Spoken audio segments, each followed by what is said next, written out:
Il est 11 heures. Je vous propose très tranquillement de lancer le webinaire. Je vais rappeler pour tous les participants qui se connectent et qui arrivent, voilà, le fonctionnement hein, de notre webinaire. Donc aujourd'hui, nous allons parler des contrats obsèques pour les majeurs protégés. Avec, et nous les en remercions, notre partenaire Mésange Prévoyance. C'est le 11e webinaire dédié au MJPM réalisé par l'AMGS. Aujourd'hui, donc, nous allons accueillir Vanessa Barthes de Mésange Prévoyance ainsi que Hervé Lemoine Le Pareur. Merci à tous les deux de nous rejoindre pour ce webinaire.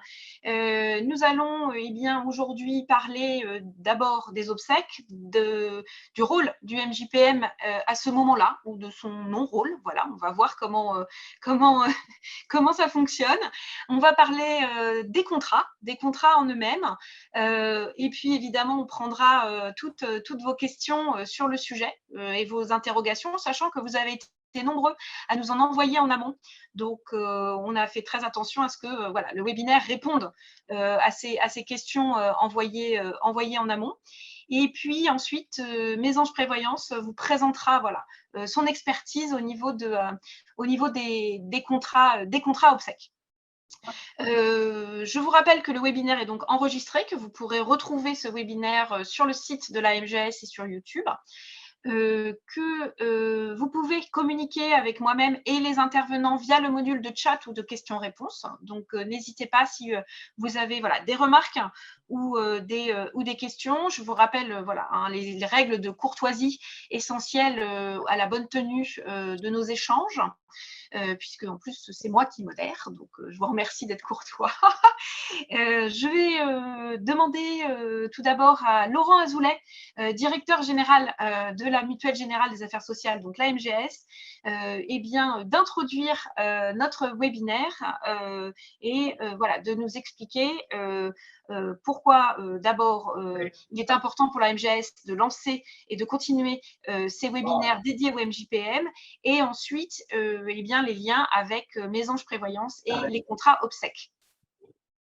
Super, merci Aurélie. Je pense qu'on m'entend bien. Ça doit être bon parce que je suis On pas vous entend forcément très bien, dans. Laurent. Super. Bon, bah merci en tout cas. Merci pour l'organisation évidemment et puis la technique puisque vous le savez, les webinaires ont une particularité, je dirais, d'organisation importante. Et c'est vrai qu'on tient aujourd'hui à continuer ces cycles d'information puisque l'objectif ici c'est d'informer les mandataires judiciaires sur un certain nombre de thématiques, notamment aujourd'hui sur effectivement l'assurance obsèque au sens large. C'est vrai que informer au fil de l'eau, ça évite d'aller chercher l'info d'une façon un peu plus vivante et ludique. On peut aujourd'hui vous aider dans votre démarche quotidienne, évidemment, vis-à-vis des personnes protégées. Alors, effectivement, l'assurance obsèque propose finalement à chacun de mettre finalement de l'argent de côté afin de préfinancer ses obsèques et puis d'éviter de solliciter ses proches au moment, je dirais, de ce passage vers d'autres mondes, et puis aussi pour préserver ses proches. Donc c'est intéressant de voir aujourd'hui, moi je me pose en tant que mandataire, les avantages et inconvénients sur la typologie de contrat possible entre le contrat obsèque et puis éventuellement un contrat d'essai, puisqu'il peut y avoir aussi des petites particularités que pourront nous donner nos experts. Je remercie évidemment Mésange Prévoyance pour leur intervention et la qualité de leur préparation. Alors, c'est bien effectivement de préparer ses propres funérailles. C'est compliqué quand on est mandataire pour l'organiser pour une personne et proposer cette option et faire en sorte qu'elle soit finalement complémentaire à la mutuelle. Et c'est important aujourd'hui d'en débattre. Alors, qu'est-ce qu'on peut attendre aujourd'hui de cette intervention? On va dire les pour et les contre vis-à-vis d'un contrat obsèque. Pourquoi anticiper un moment important et douloureux pour les proches, pour les personnes protégées? Comment démystifier? Comment un petit peu rendre plus humain la mort? Vous savez que en France et dans beaucoup de monde, c'est sûrement dû à la religion. On a effectivement des sujets tabous. Les gens par superstition, ne veulent pas parler de funérailles parce que c'est un mauvais présage. Les tabous sont tombés, on le voit bien, par rapport aux lois et aux textes. On le verra dans les présentations faites par Mésange Prévoyance, mais c'est important de le dire. Alors, quelle différence, effectivement, entre un contrat obsèque et une assurance obsèque? C'est bien de savoir si le contrat obsèque, c'est un paiement qui sera fait au moment des funérailles. L'assurance décès pourrait être peut-être une sorte de rente, enfin un paiement qui donnera des rentes. Donc, ça sera bien d'expliquer tout à l'heure. Avoir des réponses concrètes. C'est vrai qu'à la place d'un mandataire, on cherche à avoir des réponses concrètes. Comment souscrire un contrat? Quels sont les pièges, entre guillemets, à éviter? Est-ce qu'il y a des délais de carence pour pouvoir bénéficier de l'aide, entre guillemets, ou du montant en obsèque? Y a-t-il des modalités contractuelles particulières? Quelles sont les grandes étapes? Y a-t-il des contraintes, des prérequis? Je pense que ça serait intéressant d'en donner des orientations. Évidemment, on ne peut pas en une heure tout faire. Alors, la MGS, évidemment, s'investit pleinement là-dessus. On aurait pu, entre guillemets, monter et mettre en place ce type de service, mais voyant la compétence de Mésange Prévoyance, la bonne entente avec eux, ben, on s'appuie effectivement sur leurs produits, leurs services et surtout leur retour d'expérience. Et ça, c'est important d'en bénéficier quand on est, je dirais, mandataire, qu'on a besoin de réponses efficaces, rapides, toujours pour le bien de ces personnes protégées. Donc, on a effectivement, on est conscient des enjeux, de l'importance, et on s'appuie pleinement sur Mésange Prévoyance. Donc, je dirais, j'ouvre le débat. Bonne intervention, et puis surtout, c'est important de prendre du recul par rapport à ce sujet, qui est effectivement le sujet des funérailles. Voilà, bonne intervention. Merci beaucoup.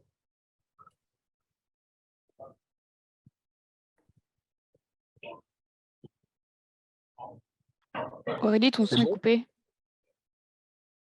Merci, Justine. Je vais donner donc la parole à Vanessa et à Hervé pour que d'abord, voilà, ils se présentent rapidement et puis ensuite nous allons dérouler toutes les questions que nous pouvons avoir sur les obsèques et les contrats obsèques. Je vous laisse la parole.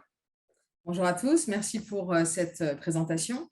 Je suis Vanessa Barthes, je suis chez Mésange Prévoyance depuis 2 ans et demi maintenant et je suis responsable des partenariats et de la plateforme de souscription à distance. Et j'étais 18 ans conseillère funéraire avant de rentrer chez Mésange. Donc l'organisation des obsèques et la mise en place de la prévoyance obsèques, ce sont 2 sujets que je connais assez bien et pour lesquels j'espère vous apporter plein d'informations. Bonjour à tous, moi Hervé Lemoine, donc je suis chez Mésange Prévoyance depuis 18 ans et dans le funéraire depuis 28 ans. J'ai été conseiller funéraire pendant quelques années dans une grande entreprise de pompes funèbres nationale et c'est à ce moment-là que j'ai rencontré les MJPM pour la première fois et que j'ai découvert votre métier que je ne connaissais que très très peu en fait, comme beaucoup de gens d'ailleurs. Et c'est là que j'ai vu qu'il y avait un vrai besoin au niveau de la connaissance des contrats obsèques puisque vous êtes amené à prévoir l'organisation, à prévoir la mise en place de contrats obsèques, mais que très souvent, au même titre que les pompes funèbres connaissent très mal les problématiques des MJPM, les MJPM connaissent assez mal les problématiques des entreprises de pompes funèbres. Et d'une manière générale, tout ce qui touche à l'organisation des obsèques. Donc nous, notre but aujourd'hui, c'est de faire en sorte de pouvoir vous apporter tout un tas d'informations qui vont vous aider dans votre quotidien, aussi bien pour la mise en place de contrats obsèques que pour l'étape qui va précéder la recherche d'informations, puisque un bon contrat obsèques part avant tout d'une bonne réponse à des questions que vous pouvez avoir, que vos majeurs peuvent avoir, que les familles des majeurs peuvent avoir. Et quand on prend un bon départ, on est sûr de faire quelque chose de bien à l'arrivée.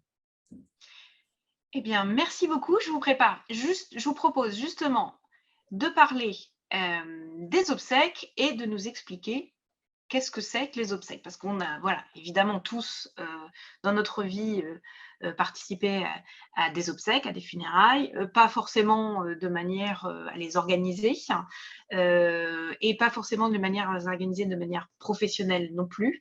Donc, je vous invite à nous expliquer ce que c'est. Alors, quand on a besoin d'organiser des obsèques, on se rend en général dans des agences de pompes funèbres et on va avoir différentes étapes à passer. La première, ça va être la déclaration de décès. Quand il y a un décès, la première personne qui travaille, on va dire, c'est le médecin qui va certifier le décès, qui va rédiger un certificat de décès. Et donc, ce certificat servira à la déclaration de décès qui se fait en mairie. Une fois que la déclaration de décès est faite, on va aussi s'occuper de savoir si le défunt peut rester sur son lieu de décès ou si un transfert vers une chambre funéraire est nécessaire. Aujourd'hui, on garde de moins en moins les décès au domicile pour des raisons culturelles, cultuelles aussi, et puis pratiques. On n'a pas forcément une pièce à disposition pour organiser des veillées comme c'était le cas avant. Il faut bien évidemment choisir un opérateur funéraire. La famille est libre du choix de l'opérateur funéraire, même si on habite à Paris et qu'on veut organiser des obsèques à Marseille, on peut très bien aller solliciter l'opérateur funéraire sur Marseille ou même sur Bordeaux si on a envie, peu importe. On va avoir différentes décisions à prendre. Déjà, au niveau de l'organisation des funérailles. Est-ce qu'on souhaite des obsèques civiles ou religieuses? Est-ce qu'on prévoit une inhumation au cimetière, une crémation? Est-ce qu'il y a une concession au cimetière déjà existante? Est-ce qu'elle est à renouveler? Est-ce qu'on a des droits sur cette concession? Il y a beaucoup de questions comme ça qui vont être posées par et avec l'opérateur funéraire pour définir déjà l'organisation.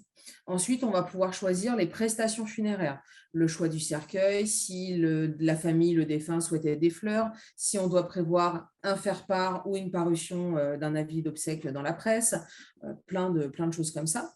Et on peut, une fois que les obsèques ont lieu, on peut finaliser ces obsèques par des démarches administratives après obsèques qui vont être tous les courriers à envoyer aux différents organismes tels que les banques, les mutuelles, les assurances, les retraites, les impôts, les abonnements à divers magazines ou les abonnements, enfin les opérateurs téléphoniques, etc. Voilà, ces démarches-là peuvent également être prises en charge par des services dans les agences de pompes funèbres.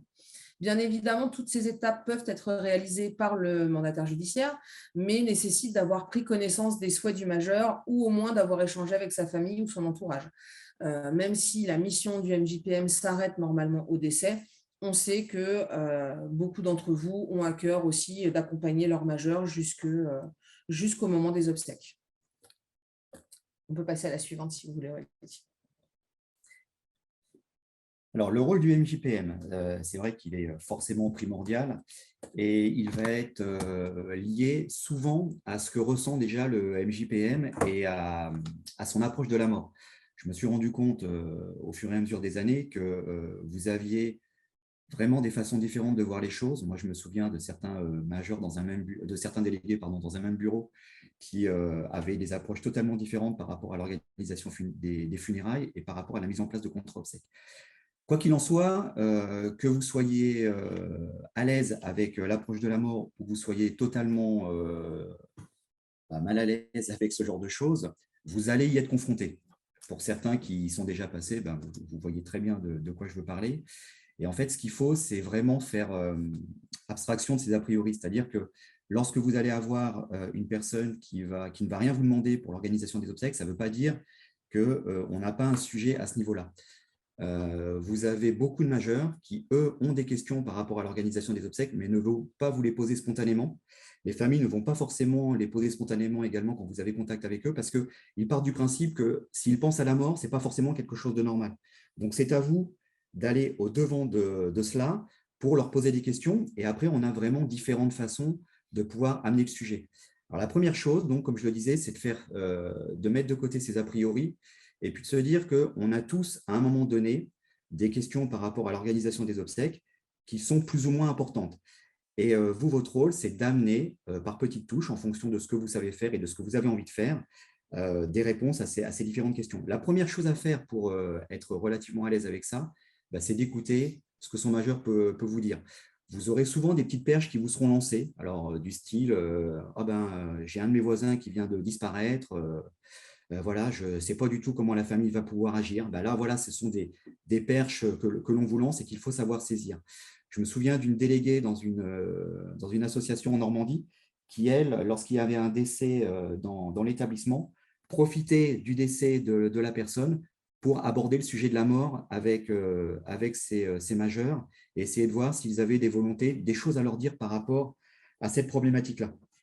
Donc, il faut vraiment être attentif aux circonstances, aux occasions. Aujourd'hui, vous allez être en plus sollicité par les responsables d'établissement. Il n'est pas rare de voir des responsables d'établissement qui vous demandent la mise en place de contrats obsèques. Donc, l'idéal, c'est de pouvoir également répondre à ce genre de choses. Les problématiques d'aide sociale aussi, quand vous allez avoir des majeurs qui vont dépendre de l'aide sociale, lorsqu'ils ont des volontés extrêmement précises, c'est vrai que de pouvoir anticiper, c'est vraiment quelque chose d'important. Autre élément à prendre en considération, c'est le délai. Lorsque vous avez un décès, vous avez 6 jours maximum pour pouvoir aux funérailles d'une personne défunte. 6 jours, c'est relativement long, mais ça passe également très, très vite. Et lorsque vous n'avez pas d'informations précises sur ce que souhaite faire votre majeur, c'est vrai que c'est toujours un petit peu problématique.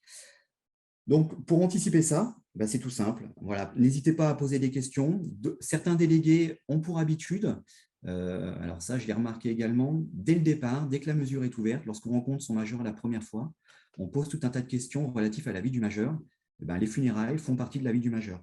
Donc, d'arriver à poser des questions à ce moment-là, ça peut être une façon de faire. Alors, d'autres vont s'arracher les cheveux en m'entendant, en se disant attendez, les gens n'ont pas forcément accepté la mesure, on peut être dans une situation extrêmement compliquée, voire conflictuelle.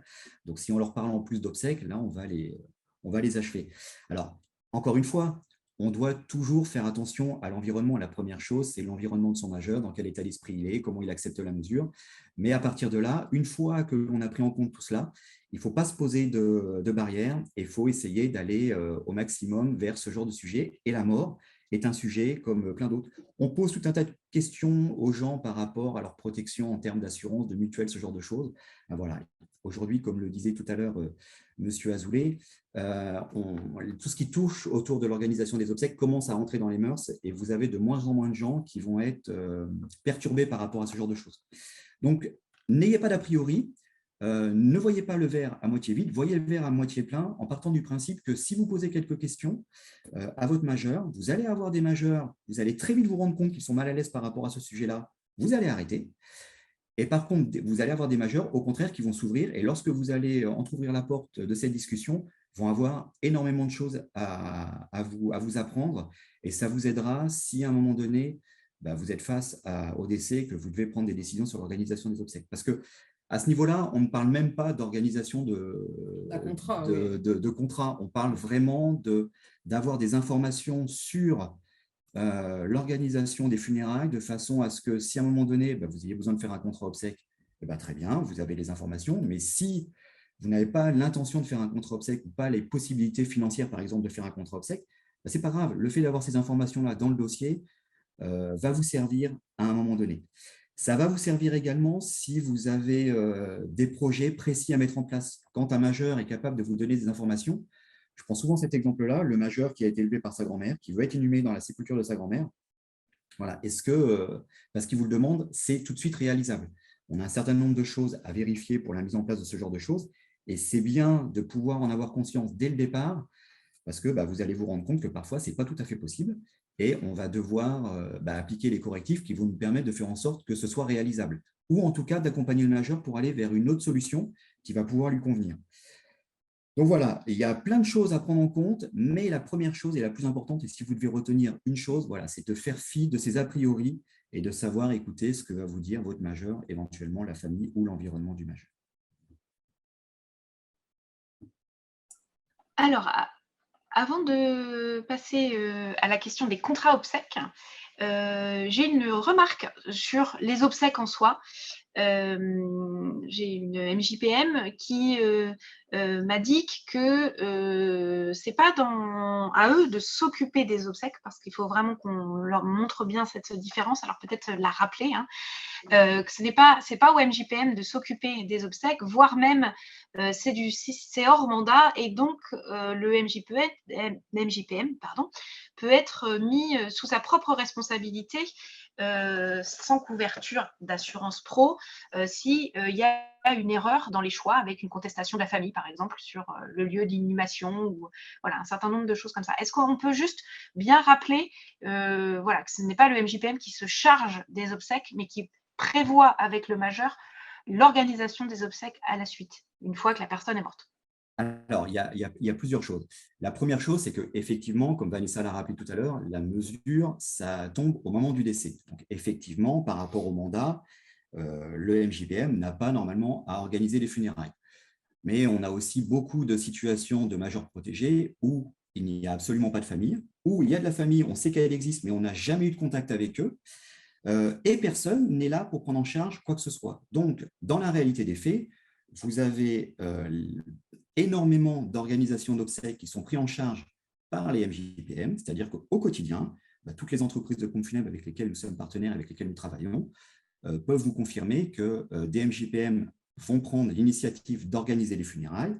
La limite de tout cela, c'est en fait les documents administratifs, c'est-à-dire qu'une entreprise de pompes funèbres, pour avoir le droit d'organiser les funérailles, doit avoir ce que l'on appelle un devis bon de commande signé. Et souvent, le MJPM refusera de signer ce devis bon de commande, ce qui est légitime, puisque effectivement, la signature n'a pas lieu d'être. Sauf que derrière, il y a un arrangement possible avec l'entreprise de pompes funèbres. On arrive toujours à trouver des solutions pour que le MJPM n'ait pas à signer forcément le devis bon de commande. On lui demande de nous envoyer un écrit par lequel, par exemple, il nous demande de pouvoir d'organiser les funérailles en respectant des volontés essentielles, c'est-à-dire un caractère cultuel, un mode de sépulture, et l'entreprise de pompes funèbres va se débrouiller pour organiser les choses de cette façon-là, et le MJPM indique à l'entreprise de pompes funèbres le montant disponible pour que l'entreprise de pompes funèbres puisse prélever sur le compte du défunt. Pour rappel, aujourd'hui, on a le droit de prélever sur le compte du défunt jusqu'à hauteur de 5 000 €. Même un peu plus. Même un peu plus maintenant, depuis quelques temps. Donc, ce qui veut dire qu'effectivement, si on regarde stricto sensus la loi, le MJPM n'a pas à pourvoir aux funérailles. Sauf que dans les faits, ce n'est pas du tout ce qui se passe. Et c'est pour ça qu'il est toujours bon de se préoccuper de ce que souhaite le majeur. Alors, d'autant plus quand vous avez un majeur qui ne peut pas exprimer ses volontés, que vous avez de la famille et que vous savez qu'à un moment donné, elle peut vous tomber dessus, d'avoir auprès de l'entourage, c'est-à-dire un soignant en maison de retraite, un médecin traitant, une aide ménagère, des voisins, des amis proches, qui vont être capables de vous donner des informations que vous allez pouvoir indiquer à tout moment si jamais par la suite quelqu'un vous demande mais pourquoi vous avez pris l'initiative d'organiser des choses de cette façon-là, de pouvoir dire voilà, j'ai recueilli les informations auprès de telle personne. Également, chose qui peut être faite assez régulièrement, c'est quand vous récupérez une situation, soit auprès d'un autre service, soit auprès d'une assistante sociale ou je ne sais où, parfois vous avez des coordonnées de référents, mais vous vous doutez très bien que les coordonnées des référents ne sont plus forcément à jour. Rien ne vous empêche, malgré tout, d'envoyer un courrier aux personnes que vous avez en contact. Ça vous permettra de prouver que vous avez essayé de chercher de l'information et à l'impossible, nul n'est tenu. Si par la suite, personne ne vous donne de réponse, vous allez essayer de faire au mieux dans l'intérêt de la personne. Et là, personne ne vous reprochera d'avoir essayé de faire au mieux dans l'intérêt de la personne. Alors, par rapport à mon expérience, c'est pareil. Je vois en fait deux grandes écoles au niveau de la réaction des MJPM. Vous allez avoir des MJPM qui vont vous dire effectivement, moi, le mandat s'arrête au moment du décès, je n'ai pas du tout à m'occuper de l'organisation des funérailles. C'est une chose qui peut s'entendre. Et dans ce cas-là, sachez que vous avez une possibilité qui vous est conférée par rapport au Code général des collectivités territoriales. Donc, c'est le code qui régit l'organisation des funérailles en France. Vous avez une personne qui est responsable de l'organisation des obsèques, c'est le maire de la commune du lieu de décès ou du lieu de résidence. Donc, si vraiment le MJPM refuse de prendre l'initiative même d'une décision par rapport à la détermination des volontés essentielles, on peut se retourner vers le maire et c'est le maire qui devra prendre à sa charge cette décision. À l'inverse, il y a d'autres MJPM qui partent du principe que oui, effectivement, la loi me dit le mandat s'arrête au moment du décès, mais moi, j'accompagne la personne depuis 5 ans, 10 ans, 15 ans, il est hors de question que je la laisse partir comme ça. Donc, elle va prendre la décision de dire aux pompes funèbres ce qu'il faudrait prévoir en termes d'organisation au niveau des volontés et d'indiquer comment l'opérateur funéraire pourra être payé, donc très souvent par prélèvement sur le compte du défunt dans la limite de tel montant en fonction de la situation financière du majeur. Voilà, j'espère avoir répondu à la question.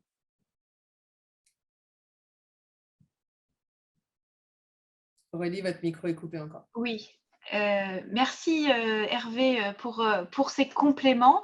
On a beaucoup de remarques. Alors peut-être qu'on prendra la suite au moment des questions-réponses. Je vous propose d'avancer sur les contrats obsèques et puis de revenir sur vos questions à l'issue de cette présentation des contrats. Alors, en termes de réglementation, il faut savoir que la prévoyance obsèques, c'est quelque chose de très récent, en tout cas au niveau des textes légaux. Il faut savoir que les premières formes de contrats obsèques, en fait, on les voit depuis les années 60-70, mais le premier texte légal date de 1993, donc un texte que vous retrouvez dans le Code général des collectivités territoriales, qui oblige une entreprise de pompe funèbre qui va vendre des prestations qui seront fournies dans le futur de passer par l'assurance vie pour garantir les fonds, les sécuriser. Avant 1993, effectivement, une entreprise de pompe funèbre pouvait vendre des prestations, mettre l'argent de ces prestations sur son compte. Malheureusement, si l'entreprise disparaissait, s'il y avait malversation, parce que malheureusement, ça pouvait arriver aussi, l'argent disparaissait. Donc, avec le développement des formes de contrats obsèques dans les années 80, le législateur a dit, voilà, on va arrêter ça et on va partir sur l'assurance vie. Et l'assurance vie a été, pour le législateur, le meilleur moyen parce que c'était ce qui permettait, quelle que soit la date du décès, et on sait tous qu'un décès, on peut difficilement prévoir la date de survenance, l'assurance vie permettait de débloquer les fonds extrêmement rapidement. La deuxième loi, la loi Sueur, pareil, de décembre 2004, que vous retrouvez dans le Code général des collectivités territoriales. Cette loi est extrêmement importante parce que c'est elle qui a voulu essayer de réguler un petit peu tout ce que l'on pouvait voir sur le marché de la prévoyance obsèque, qui était un marché où vous avez tout un tas de produits totalement différents, qui vont rendre des services différents. Alors, c'est vrai que dans mes propos, par rapport à tout ce qu'on va pouvoir vous dire avec Vanessa, on va vous laisser entendre qu'on a un véritable a priori positif sur les contrats obsèques de prestations. Mais en fait, tous les produits sont bons. La problématique, elle revient souvent de la façon dont ça a été proposé, dont ça a été vendu. C'est là que le bât blesse. Et la loi Sueur a eu pour volonté d'essayer de faire en sorte que pour le client lambda, on puisse arriver à s'y retrouver dans cette jungle, c'est-à-dire que l'on fasse le contrat qui correspond réellement à nos souhaits, à nos besoins, à notre profil, de façon à ne pas se retrouver au moment du décès avec un produit qui ne correspond absolument pas à nos attentes. Sauf que la rédaction de la loi, soit n'a pas été précise, soit les intervenants sur ce marché-là ont été suffisamment malins pour pouvoir détourner tout cela. Et depuis la loi décembre 2004, malheureusement, c'est le flou le plus complet. Par contre, cette loi a eu un bon effet. Elle a permis de redonner à l'assuré la main sur son contrat. Je m'explique, quand vous avez quelqu'un qui fait un contrat obsèque, avant décembre 2004, vous ne pouviez pas changer forcément le bénéficiaire d'exécution, enfin le bénéficiaire de premier rang d'ailleurs à l'époque. C'est-à-dire que vous choisissiez une entreprise de pompe funèbre, vous vous rendiez compte par la suite que cette entreprise de pompe funèbre ne faisait pas un travail qui vous intéressait, vous vouliez passer par une autre entreprise de pompe funèbre, vous ne pouviez pas. Vous étiez obligé soit d'avoir l'autorisation du bénéficiaire de premier rang d'origine, soit s'il refusait de renoncer à cette clause bénéficiaire, vous étiez obligé de passer par une résiliation du contrat, ou un rachat plus exactement, ce qui amène des frais pour la personne. Également, vous étiez coincé sur bon nombre de contrats par rapport à l'organisation, c'est-à-dire que vous ne pouvez pas changer d'avis. Vous aviez décidé de faire un contrat à l'origine avec une inhumation, avec une cérémonie religieuse. Vous vouliez faire une cérémonie religieuse, mais avec une crémation, pareil, vous ne pouviez pas changer. Donc là, depuis cette loi du 9 décembre 2004, on a tout à fait la possibilité de changer et le bénéficiaire de premier rang et puis les volontés liées au contrat. La loi de 2007, avec la mise en place de l'immatriculation des opérateurs funéraires auprès des services de l'ORIAS, elle est également importante puisque, je pense que vous l'avez compris, aujourd'hui, quand vous faites un vrai contrat obsèque, vous avez une partie pompe funèbre avec un devis funéraire, avec un mandat de volonté, ça j'en parlerai également tout à l'heure, et puis vous aviez une partie assurance. Quand on allait voir un opérateur funéraire, on était sûr de sa compétence du point de vue funéraire, mais par contre, avait-il réellement une vraie compétence en matière financière sur la partie assurance qu'il propose? Là, on n'avait rien avant 2007 qui l'assurait. Depuis 2007, on sait que l'entreprise de pompe funèbre est immatriculée et a eu une formation. Alors, le terme de la loi, c'est suffisante. Alors, vous me direz, suffisante, ça veut tout dire et ça ne veut rien dire. Mais nous, lorsque l'on travaille avec une entreprise de pompe funèbre, on s'attache vraiment à lui donner une formation qui va lui permettre de répondre à l'obligation que vous trouvez maintenant dans ce qu'on appelle le parcours client, qui permet de vraiment répondre au profil, aux besoins et aux capacités financières du futur assuré.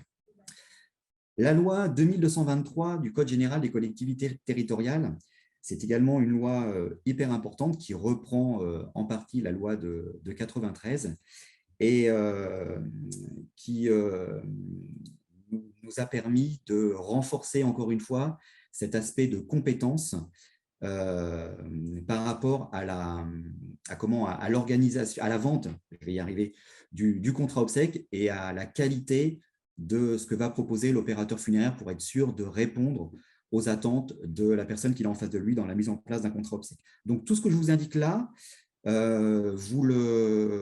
valable aussi bien pour un assuré lambda que pour un majeur protégé. À ce niveau-là, il n'y a absolument aucune différence au niveau légal. Donc, ce que je vous dis par rapport à la loi 2223, vous le retrouvez dans le décret de 2019 par rapport à la DDA, en sachant que 2019, ça correspond également à une réforme importante au niveau de votre activité, puisque c'est également à partir de cette date-là qu'il y a eu des changements, notamment par rapport à la mise en place des contrats pour les majeurs en tutelle. Mais ça, on y reviendra par la suite.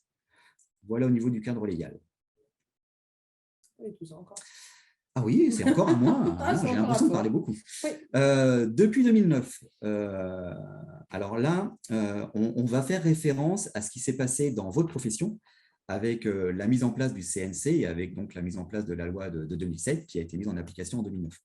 Alors 2009, ça a été un choc pour vous, mais un choc pour nous aussi au niveau de la mise en place des contrats obsèques. Alors, c'était assez marrant parce que assez étonnant en tout cas, puisque lorsque cette loi a été mise en place, on a continué à faire des contrats obsèques exactement comme par le passé. Et puis, au bout de quelques mois, vous aviez un petit peu partout en France des comités qui regardaient un petit peu la mise en œuvre et l'application de cette loi. Et du jour au lendemain, ça a été extrêmement brutal, on a vu l'arrêt de la mise en place des contrats obsèques pour les majeurs en tutelle. En curatelle, il n'y avait absolument aucune difficulté, on continuait.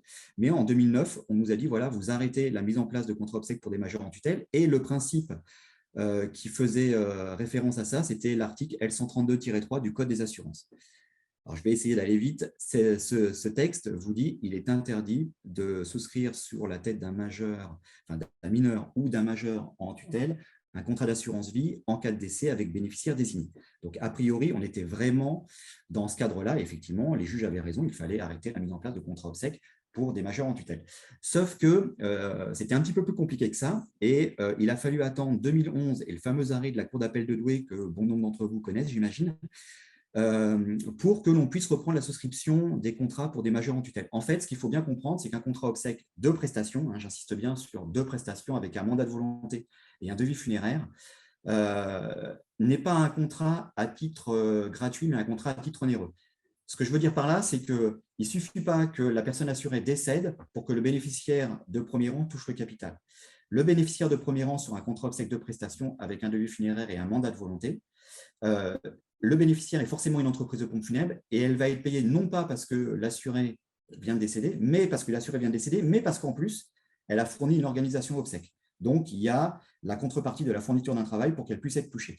Si l'opérateur funéraire est bénéficiaire de premier rang, mais qu'il ne réalise pas les obsèques, il n'est pas payé. Il ne suffit pas d'être bénéficiaire de premier rang pour toucher le capital. Donc, on est dans ce qu'on appelle un contrat à titre onéreux. Et vous avez une notion qui, de facto, va tomber, c'est la notion du votum mortis, en fait, qui est la base de la différenciation sur les contrats d'assurance décès et puis les contrats obsèques, où en fait, le votum mortis, c'est la volonté de mort. Pour faire simple, on peut considérer qu'une personne qui est assurée elle est plus intéressante morte que vivante. Mais comme là, dans le cadre d'un contrat obsèque de prestation, le vrai bénéficiaire de la prestation obsèque, c'est l'assuré lui-même, puisqu'en fait, lorsqu'on fait un contrat obsèque, on s'assure pour prévoir sa propre organisation obsèque. Là, en fait, celui qui va vraiment bénéficier de la prestation, c'est l'assuré lui-même. Donc, le votum mortis tombe. Et avec ces 2 éléments-là, le contrat à titre onéreux et le fait que le votum mortis n'existe plus, l'article L132-3 du Code des assurances ne s'applique pas. Et il a fallu donc attendre 2011 et l'arrêt de la Cour d'appel de Douai avec Thierry Véred comme président, qui a vraiment bien expliqué dans ses attendus tous ces éléments-là pour à nouveau autoriser la mise en place des contrats obsèques. Donc aujourd'hui, on n'a quasiment plus de difficultés. Vous avez encore, à l'heure actuelle, certains tribunaux qui vont, parce que vous avez des situations assez particulières, il arrive encore que certains MJPM fassent une requête pour demander la souscription du contrat obsèque, même si, comme on le dit juste en dessous, depuis mars 2019 et la loi de programmation 2019-222, on n'a plus besoin de faire une demande pour la souscription d'un contrat obsèque pour un majeur en tutelle.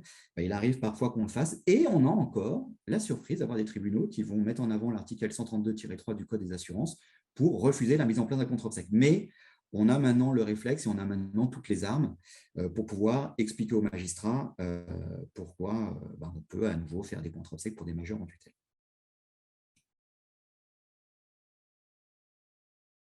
Alors, pourquoi mettre en place un contrat obsèque?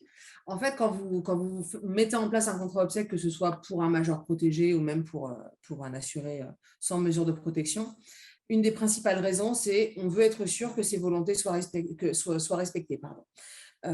C'est la difficulté peut-être que vous rencontrez, qui est de connaître les volontés. Mais en tout cas, voilà, si le majeur souhaite des obsèques religieuses, on se tiendra à des obsèques religieuses. Le but aussi de faire un contrat obsèques, c'est de décharger les proches de toute la partie organisation et financement des obsèques. Là, c'est ce qu'Hervé disait, même si la mesure s'arrête avec le décès, on ne sait pas qui sera présent dans l'entourage, on ne sait pas qui aura la capacité financière d'organiser les obsèques et de les payer, d'où l'importance de pouvoir mettre en place ce contrat. On va toujours être dans ces problématiques-là, de toute façon, c'est soit l'organisation, soit le financement et l'incertitude de la personne qui sera présente au moment du décès pour l'organisation des obsèques. Au niveau des pompes funèbres, la personne qui pourvoit à l'organisation des obsèques, c'est le parent le plus proche. Mais comme disait Hervé tout à l'heure, on a des fois des majeurs pour lesquels on n'a jamais rencontré la famille, on ne sait pas où ils sont et on serait embêté pour l'organisation.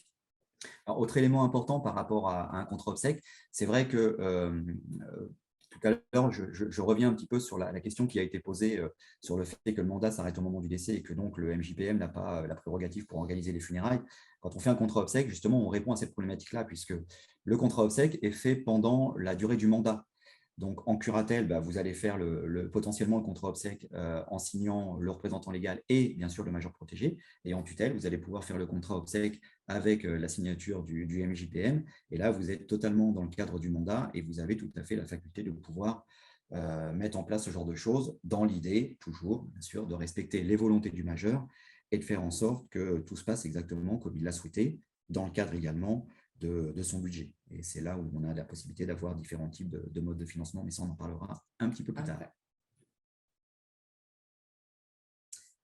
C'est ce qu'on était en train d'expliquer. Voilà. Pourquoi faire un contrat obsèques? Parce qu'on a la possibilité donc de moduler le financement. On sait que la question du budget est toujours très importante. On en parlera aussi plus tard, mais on peut faire des financements soit en prime unique, soit en prime échelonnée, en prime périodique. Donc, même les petits budgets pourront quand même organiser leurs obsèques. On reste dans le cadre de la mesure, donc ça c'est important puisqu'on va signer un mandat de dernière volonté. On est certain de respecter les choix du majeur protégé. Et puis une notion aussi qu'on n'a pas forcément abordée tout à l'heure, mais ça va vous permettre de gagner beaucoup de temps, puisque on sait que le temps, c'est une notion précieuse pour vous, comme pour beaucoup de monde, mais pour vous principalement. Et au moment du décès, si le contrat obsèques a déjà été mis en place, on s'évite justement les questions de solliciter la famille, retrouver la famille, essayer de se souvenir dans les discussions quels pourraient être les souhaits du majeur. Est-ce qu'on a eu des informations? Est-ce qu'on sait où sont enterrés les parents?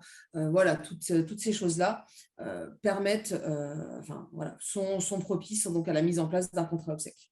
Et pour compléter ce que dit Vanessa, pour beaucoup de MJPM, ça va peut-être rappeler des souvenirs à certains, souvenirs difficiles, mais voilà, ça nous est parfois arrivé d'avoir un majeur qui ferme les yeux le vendredi à 15 h et vous partez en vacances le soir même, et puis là, on vous appelle en vous disant, voilà, monsieur Untel vient de décéder, et il va falloir pourvoir aux funérailles, il n'y a pas de famille, il n'y a personne. Et là, vous vous dites, oula, zut, je ne vais pas forcément avoir beaucoup de temps, ça ne tombe pas comme il faut. Et en plus, vous vous rendez compte que vous n'avez absolument aucune information sur l'organisation des obsèques. Et là, c'est la panique totale. Donc, c'est vrai que l'avantage du contrat obsèques, et je vais même aller plus loin, hein, on n'est pas là que pour prêcher pour notre paroisse, mais l'avantage de c'est de poser les questions par rapport à l'organisation des funérailles vous permettra à cet instant précis de vous dire, exactement, je savais ce que le monsieur voulait. Je vais pouvoir mettre en place les choses.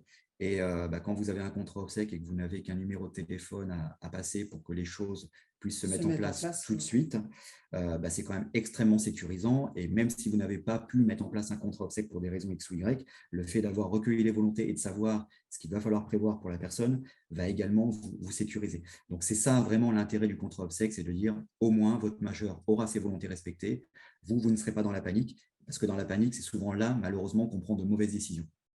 Et malheureusement, on s'en rend compte après. Et là, quand vous avez des familles qui, derrière, vous tombent dessus, là, ça peut faire très mal. Le constat aujourd'hui, c'est que par rapport au contrat obsèques, on a quand même beaucoup de critères à prendre en compte. Donc, et même par rapport à l'organisation des obsèques plutôt qu'au contrat obsèques, pardon. On va avoir des contraintes légales qui sont nombreuses. On en parlait un petit peu tout à l'heure. Le majeur qui souhaite être enterré avec ses grands-parents qui l'ont élevé, est-ce que la concession est disponible? Est-ce qu'on y a accès? Est-ce qu'on a besoin de l'autorisation de quelqu'un? Voilà, il y a des choses des cas pratiques qui vont peut-être poser problème. On a également ce qu'on appelle les tiers et débours. Donc, ce sont des frais qui entrent dans la composition de la facture des pompes funèbres, mais qui ne sont pas forcément à la main de l'opérateur funéraire. L'exemple le plus parlant, ça va être la redevance de crémation. Quand vous souhaitez une crémation, forcément, on emmène le cercueil donc, au crématorium et on paye une redevance au crématorium. Ce prix ne dépend pas des pompes funèbres Martin, Dupont que vous avez rencontrés. C'est un prix qui est appliqué et qui est remis dans la facture à l'identique. On a en ce moment, et ça on le voit même à titre particulier, une hausse des coûts d'énergie qui est réelle. Les crématoriums ne sont pas passés au travers, hein, bien au contraire d'ailleurs, et on va avoir une forte augmentation de ces frais. Si on n'a pas anticipé ces dépenses et ces évolutions, on peut être embêté au moment du décès parce qu'on voit que sur les services funéraires, entre 2010 et 2021, les prix ont augmenté de 25%. Et à côté de ça, les contrats d'assurance ou les placements, les livrets A, etc., ont des taux d'intérêt très, très faibles. Tu rajoutes quelque chose ? Alors en fait, il faut bien comprendre que le contrat obsèques, même si c'est quelque chose de récent, vous avez une évolution dans le temps qui malheureusement ne va pas dans le bon sens. C'est-à-dire qu'à l'origine, quand les contrats obsèques ont été mis en place et quand la loi de 93 est apparue, l'idée d'un point de vue financier, c'était aussi de faire en sorte que les sommes placées permettent de rapporter des intérêts et que ces intérêts puissent pallier à l'augmentation des coûts sur la facture des pompes funèbres et puis sur ces fameux tiers et débours de tiers. Malheureusement, avec le temps, on s'est rendu compte que d'une part, les intérêts des produits financiers rapportaient moins et que les tarifs funéraires et les tiers augmentaient fortement. Donc, ça nous pose un problème. Et c'est là que l'entreprise de pompes funèbres et sa façon de travailler avec vous et le rôle de partenaire qu'ils doivent avoir avec vous est hyper importante, puisque c'est là qu'on doit vous apporter un vrai conseil sur les solutions que l'on peut vous apporter ou pas sur cette problématique-là. Parce que ces problèmes-là, on peut les gérer, on peut les anticiper. Maintenant, forcément, il va y avoir un impact sur le contrat, notamment un impact financier. Et c'est forcément en fonction de vos choix, en fonction de ce que souhaite le majeur, de ses capacités financières, de ce que souhaite également la famille quand la famille est présente, que vous allez pouvoir prendre une décision. Mais il faut vraiment que l'opérateur funéraire vous explique l'intégralité de ce qu'il peut vous proposer, qu'il vous apporte un conseil éclairé, de façon à ce que vous puissiez prendre la meilleure décision possible. Parce que ça, c'est hyper important. On voit aujourd'hui trop de personnes qui font des contrats et puis au moment du décès sont vraiment dans la panade parce que le contrat a été mal vendu. Donc, voilà, un contrat obsèques est vraiment quelque chose on en est convaincu de très important, de très intéressant. Par contre, comme tout produit, aussi intéressant soit-il, s'il a été mal vendu, si on vous a apporté un mauvais conseil, finalement, ça peut voire même vous complexifier la tâche par rapport à l'absence d'un contrat, par exemple. Ça peut arriver. Alors justement, avec le slide suivant, ce que l'on a voulu mettre en avant, c'est l'évolution des prix. Donc, vous retrouverez en bleu le montant du devis funéraire. Alors, quand on fait un contrat obsèques, 2 prestations, j'insiste bien sur 2 prestations. La base de travail, c'est le montant de l'organisation des obsèques, c'est-à-dire qu'on va partir sur un devis qui aura été établi avec le majeur ou avec sa famille. L'ensemble des prestations nécessaires vont nous donner un montant, qui sera le montant du devis funéraire, et qui va devenir le capital garanti que l'on va placer.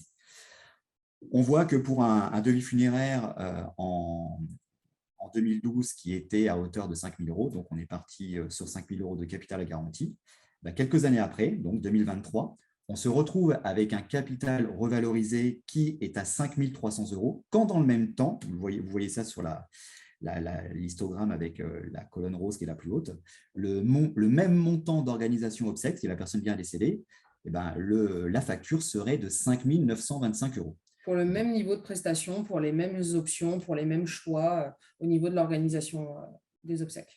Alors, ce qui veut dire qu'il y a un véritable différentiel hein, qui est d'un peu plus de 600 €. Donc, effectivement, c'est quelque chose qu'il faut anticiper. Alors, si on monte il y a 20 ans en arrière, 25 ans en arrière même, on avait une époque où, effectivement, les taux de rémunération des produits financiers étaient extrêmement favorables.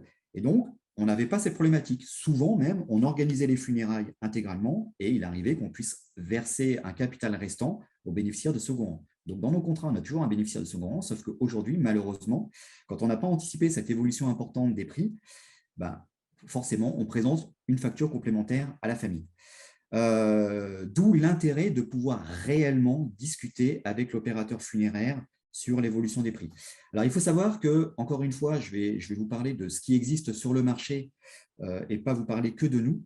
Vous pouvez trouver tout un tas de produits qui vont vous promettre un certain nombre de choses. Il faut être extrêmement attentif et vraiment lire de façon très précise et se faire préciser les choses quand on n'est pas sûr de comprendre ce que vous avez dans les conditions générales. Dans les conditions générales, vous pouvez trouver ce que l'on appelait des contrats à une époque avec une garantie d'exécution. Cette garantie d'exécution, ça voulait dire quoi? Ça voulait dire qu'on garantissait qu'au moment du décès, on respecterait les volontés de la personne, quel que soit le coût des prestations. Mais il y avait toujours une limite, c'était les tiers. C'est-à-dire que les tiers, comme le tarif ne dépend pas de l'entreprise de pompes funèbres, l'entreprise de pompes funèbres ne s'engageait pas sur l'évolution de ces prix-là. Mais par contre, elle s'engageait sur l'évolution de ces tarifs. Aujourd'hui, c'est le genre de produit que vous trouvez quasiment plus, pour une raison toute simple, c'est que les entreprises de pompes funèbres ont des fournisseurs qui leur amènent un certain nombre d'évolutions importantes.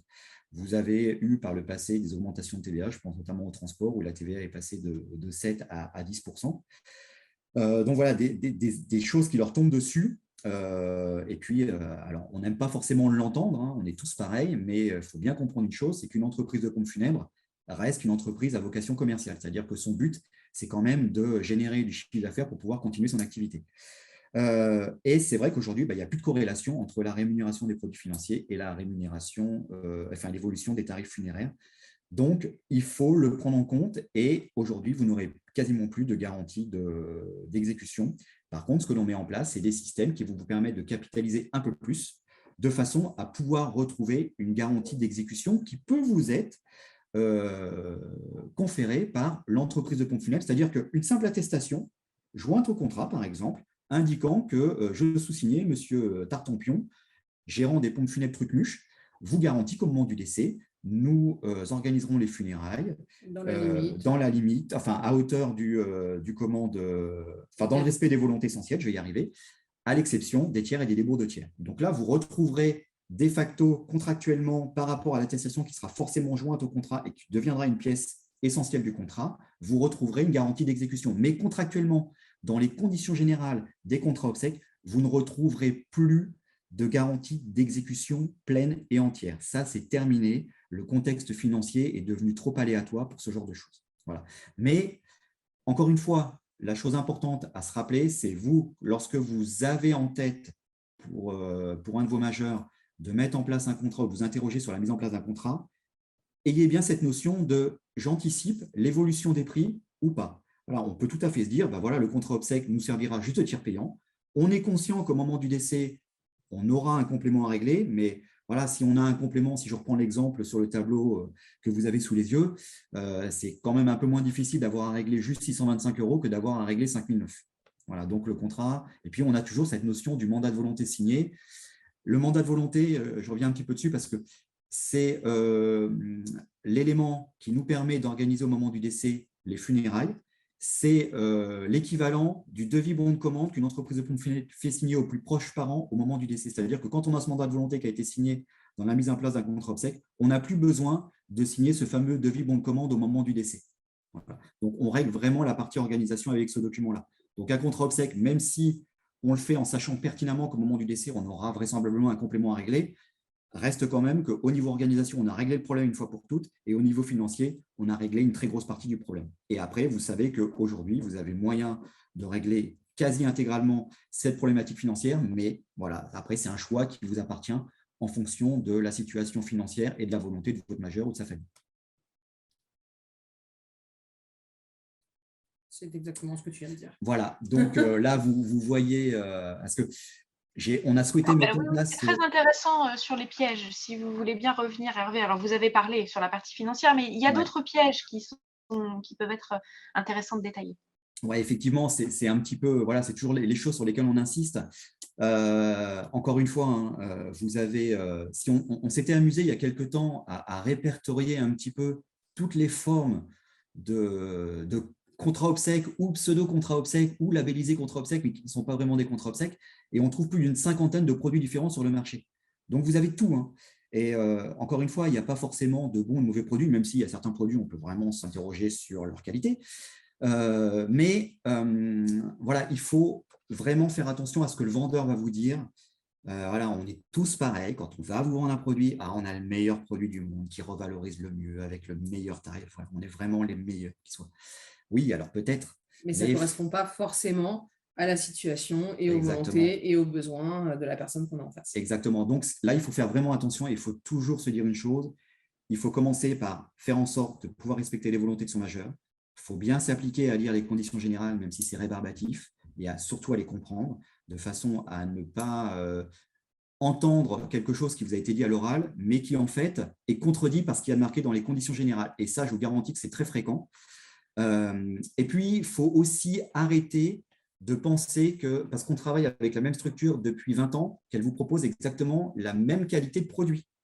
Les produits évoluent. Même lorsque vous travaillez avec le même partenaire depuis des années, il fait forcément évoluer les conditions générales des contrats. Et ça, il faut en prendre conscience. Il faut régulièrement lire les conditions générales. Pour rappel, quand on vous fait signer un contrat obsèque, il y a plusieurs documents obligatoires qu'on doit vous remettre, dont les fameuses conditions générales.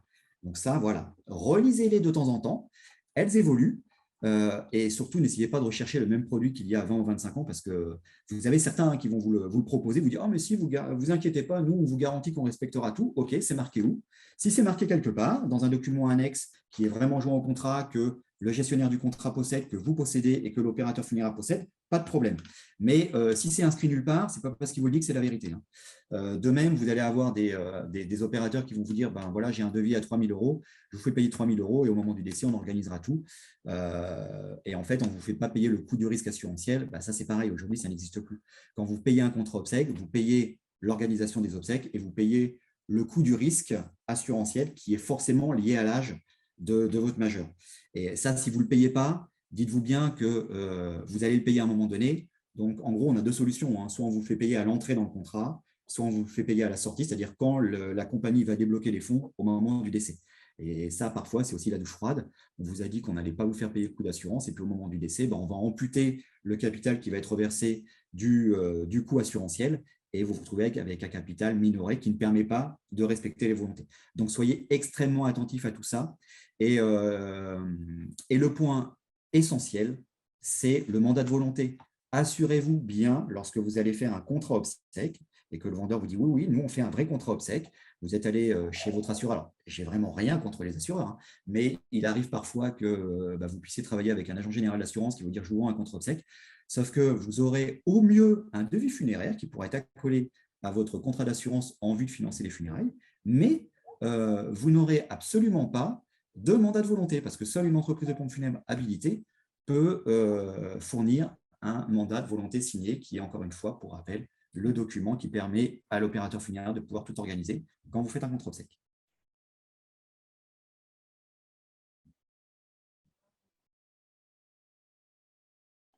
Alors, nous avons énormément de remarques, de questions.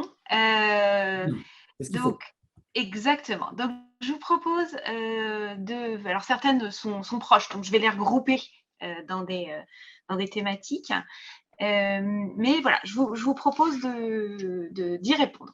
Alors, d'abord, j'ai une remarque du juriste de la MGS, parce que j'ai reconnu son nom, donc je le salue d'ailleurs, qui dit « Attention quand même aux documents annexes dans les contrats. Il faut bien veiller à ce que ça fasse partie de la documentation contractuelle dès le départ et qu'on peut le rattacher aux documents de conclusion de contrat avec les signatures de co-contractants. » Voilà, donc ça, c'est un ajout de juriste. J'ai un certain nombre de questions qui sont très variées. Donc, la première, à quel âge est-ce qu'on peut faire une souscription, puisque un MJPM nous dit il y a eu un refus parce que la personne avait juste un peu plus de 30 ans. À partir de quel âge il est bon de l'âge de la personne bon possible majeure aussi. de commencer à penser à ce type de souscription? Alors, en fait, l'âge légal, voilà, c'est 18 ans. Il faut avoir 18 ans, il faut être majeur pour pouvoir faire souscrire un contrat obsèque, puisqu'il y a la souscription d'un contrat d'assurance. Après, il n'y a pas de bon âge ou de mauvais âge pour faire un contrat obsèque. La souscription doit se faire quand on a besoin de faire un contrat obsèque. Moi, j'ai vu faire des contrats obsèques à des personnes, pas forcément sous mesure de protection, mais qui avaient 22 ans. Voilà, donc il n'y a pas de bon âge.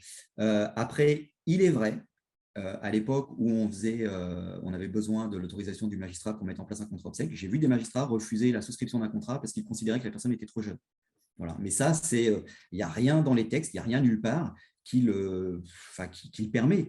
Voilà, si vous avez 40 ans, que vous avez une vraie problématique par rapport à votre dernière demeure, si je puis dire, voilà, si les obsèques vous inquiètent et que le fait de souscrire un contrat obsèque permet de répondre à cette peur-là, eh ben, faut le faire.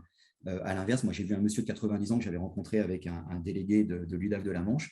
Lorsqu'on a été le voir pour lui poser des questions sur l'organisation, il nous a répondu fièrement, moi, j'ai toute la vie devant moi pour y penser, 90 ans. Donc, ça veut bien dire qu'il n'y a pas d'âge. Alors après, vous allez trouver des limites dans les faisabilités des contrats d'assurance qui sont proposés par les partenaires. Par exemple, certains organismes ne proposent la souscription de contrat obsèque qu'à partir de 40 ans, par exemple. Voilà. Ça, c'est un choix qui peut être fait, qui a été mis en place par la compagnie d'assurance, souvent pour des problématiques de statistiques, soit parce qu'on est dans un contexte d'antisélection, on considère que le taux de souscription est très faible, par contre, le taux de sinistre pour cette tranche d'âge-là est très élevé, donc on préfère ne pas assurer. Voilà, c'est plutôt des choses comme ça. Après, vous allez avoir des limites qui vont être liées à l'âge. Quand vous allez avoir des gens qui vont être plutôt âgés, on ne va plus pouvoir faire des contrats avec des financements en prévoyance, mais on va partir sur un financement en épargne. Voilà, ça va être les seules limites. Mais en tout cas, pour faire simple, à partir de 18 ans, on peut faire un contrat obsèque. Et sans limite d'âge, on peut avoir 125 ans. Bien qu'à 125 ans, on en fait assez peu. Hein. Oui, voilà, ça nous est arrivé assez peu, mais on pourrait envisager la mise en place d'un contrat obsèque. Alors, il y a quelqu'un qui ajoute que le problème quand on fait ce genre de contrat très tôt, c'est la durée de la concession, après, du coup, par rapport aux obsèques en elles-mêmes. Alors, ça dépend parce que dans le contrat obsèque, si on prévoit un achat de concession, l'achat ne se fait qu'au moment du décès. On n'achète pas la concession au moment de la signature du contrat. Si en revanche, on prévoit le renouvellement de la concession, on doit être prudent dans l'établissement du contrat et surtout dans l'établissement du devis de prestation funéraire et tenir compte effectivement de l'âge et du besoin éventuel de renouveler par anticipation, plutôt de renouveler avant la mise en place, avant l'exécution du contrat obsèque, voilà, l'éventuel besoin de devoir renouveler cette concession déjà avant l'organisation. Mais non, si on prévoit un achat de concession pour 30 ans dans le contrat obsèque, l'achat n'est fait qu'au moment du décès. C'est un point essentiel d'ailleurs de ce que j'appelais tout à l'heure la relation et le partenariat avec l'opérateur funéraire, c'est-à-dire que pour ces problématiques-là, l'opérateur funéraire a vraiment un rôle important au niveau du conseil. En fonction de ce que souhaite le majeur, de ce que souhaite le MJPM, de ce qui est faisable sur la commune concernée, l'opérateur funéraire va vous apporter le conseil le plus adapté. C'est ça qui est essentiel. Si vous avez un opérateur funéraire qui se contente de vous dire « bah ouais, vous voulez quoi ? Bah ouais, on va se débrouiller pour faire ça », mais qu'il n'y a pas plus de conviction derrière, il faut faire attention. Alors, justement, qui est habilité à vérifier que ça a été fait et bien fait ? Qu'est-ce qui a été fait et bien fait ? Qu'au moment du décès du majeur, les obsèques ont lieu et que ça correspond bien à ce qui est inscrit dans le contrat. Alors, quand on est sur un vrai contrat obsèque de prestation, fourni donc avec bénéficiaire de premier rang, une entreprise de pompe funèbre, et puis une structure comme les Anges Prévoyance, en fait, ce qui se passe, c'est que le système est relativement simple. L'opérateur funéraire, à la mise en place du contrat, établit un devis qui va servir de base à la souscription du contrat et à la partie financière. Au moment du décès, il va établir la facture. Et nous, on a un rôle de mandataire sur les contrats, c'est-à-dire qu'on est censé vérifier l'exécution des volontés par rapport aux souhaits exprimés. Voilà. Donc, nous, on fait un rapprochement de la facture du devis pour vérifier que les volontés ont été clairement respectées. Et en sachant pardon, que les volontés sont exprimées dans un mandat de volonté, dans le contrat, et que ce n'est pas juste parce que c'est écrit dans le devis qu'on a prévu de passer à l'église, c'est vraiment coché qu'on souhaite des obsèques religieuses selon tel culte ou aller dans tel cimetière. Et après, bien entendu, voilà, le contrôle par l'entourage est aussi une vraie valeur ajoutée. Voilà, ce n'est pas parce qu'on a fait un contrat obsèques et qu'il n'y a pas de famille qu'on ne peut pas, à un moment donné, alors je ne dis pas aller à toutes les cérémonies de ces majeurs, mais voilà, quand au départ on commence à travailler avec une entreprise et que voilà, on est sur un secteur déterminé et qu'il n'y a pas forcément le choix entre beaucoup d'opérateurs, est-ce que l'opérateur avec lequel j'ai l'habitude de travailler assure un service cohérent, bah, rien ne nous empêche d'aller jeter un petit coup d'œil une fois pour voir si effectivement la façon dont il travaille est bonne, parce qu'il y a le respect des volontés, ce qui est essentiel, mais il y a aussi la façon dont le convoi, l'organisation des obsèques est faite. Vous pouvez avoir des gens qui vont respecter des volontés, mais qui vont faire ça n'importe comment. Hein, comme dans toute profession, il y a des bons et il y a des moins bons. Il y a beaucoup de remarques sur la responsabilité du maire, justement, quand il n'y a pas de famille, quand voilà, la personne est morte, et sur sa responsabilité, sur sa prise en charge. Donc, il y a eu des échanges d'articles de loi pour peut-être faire une clé de bras, si vous me permettez l'expression, au maire quand il y a besoin, je ne sais pas. Enfin voilà, je vous le dis, il y a eu un certain nombre de remarques sur vraiment la responsabilité du maire. Il y a beaucoup de questions sur comment ça se passe quand un majeur est à l'aide sociale, voilà, quand il n'y a pas d'argent. Alors, avant de répondre à cette question-là, je vais me Oui. permettre de répondre sur ce que vous venez d'indiquer par rapport aux échanges sur la responsabilité du maire. Un petit point qui me semble assez important. En fait, le maire a deux prérogatives. La prérogative de pouvoir aux funérailles, c'est le premier agent, c'est lui qui est responsable de la police des funérailles sur sa commune. Donc, il a la capacité de pourvoir aux funérailles d'une personne défunte sur son territoire, mais il a également la prérogative au niveau du CCAS par rapport aux gens qui sont ce qu'on va appeler communément indigents. Et beaucoup de mairies font exprès de confondre cette obligation d'organiser les obsèques avec le caractère d'indigence. C'est-à-dire que vous allez appeler le maire, vous êtes MJPM, vous voulez appeler le maire en lui disant bah voilà, j'ai un majeur qui vient de décéder, il n'y a personne pour pouvoir aux funérailles, moi mon mandat s'est arrêté, donc je ne peux pas pouvoir aux funérailles, donc je vous demande de prendre en charge. Et parfois le maire va vous répondre ah mais je connais cette personne, elle a de l'argent, donc du coup elle ne va pas rentrer dans le cadre de l'indigence, donc on ne va pas pouvoir s'occuper de ça, il faut que ce soit quelqu'un d'autre qui signe l'organisation des obsèques. C'est absolument faux. Certains maires font exprès de ne pas de confondre les deux, hein, ça leur évite d'avoir ça à gérer. Et puis d'autres, effectivement, il y a une vraie méconnaissance des textes de loi. Et donc, ils ont souvent tendance à jouer là-dessus. Donc, on est bien sur deux choses différentes. La personne peut vraiment avoir de l'argent. Elle ne sera pas prise en charge au titre de l'indigence, mais ça n'empêche pas que le maire est responsable des décès sur sa commune et a capacité pour pouvoir aux funérailles et de pouvoir permettre à l'opérateur funéraire de prélever sur le compte du défunt. Donc voilà, ça c'est un petit point important, deux choses importantes. Et pour votre question, c'était quoi déjà la question?